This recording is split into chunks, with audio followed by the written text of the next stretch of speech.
Buenos días, muchachos. O buenas tardes. It depends on when we're looking at this. We have a 2-hour delay today, so we're a little behind, or a little, have less time today. So I wanted to go through very quickly some points on the project we are starting today for you who are at home, whether you're hybrid Monday, Tuesday schedule, or you're on bridge, or you're quarantining, whatever the case may be. Okay, this will be due Monday at the end of the day. So we'll have today, tomorrow, and Monday to work on the project. So our goal today, we want to be at least a third of the way through with whatever choice we have. Now, we should have gone through and looked at the different options. I have added some things in terms of the instructions, like on the story. We want to make our story dramatic. It makes it more fun. In the past, we've had students who have done stories about food poisoning, or a waiter intentionally poisoning food, or accusations of that, or a customer getting angry because they didn't have the food they wanted, whatever it may be. Then we have the poster board where you'll kind of document a visit. Obviously, you do not have to go visit. That's just kind of the prompt. You can simulate by using pictures from online. So there's that. Then there's a video. Okay. Video doesn't have to be a story per se. Okay. We can just kind of list some things, include pictures, or include sites of different foods. But note that we do need to do it in complete sentences. Okay. At least 8 of our terms need to be part of the complete sentence. Okay. If you have questions about what that means, okay, let me know. Verbs are also counted under our vocabulary. So if you use a verb from our vocab list, that will count.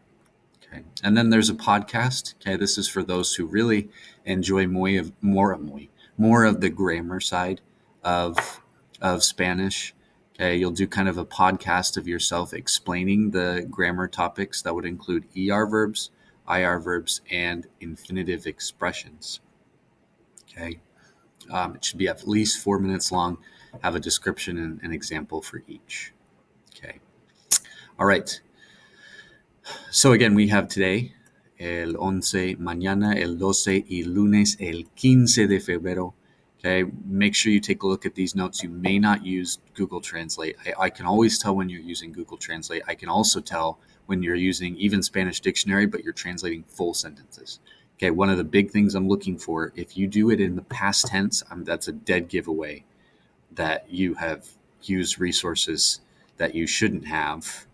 Okay, we want it all in the present tense because that's all we know. So if it's a story, we're telling the story as if it's happening right before our eyes. Okay, and the same goes for our visit if we do the poster board.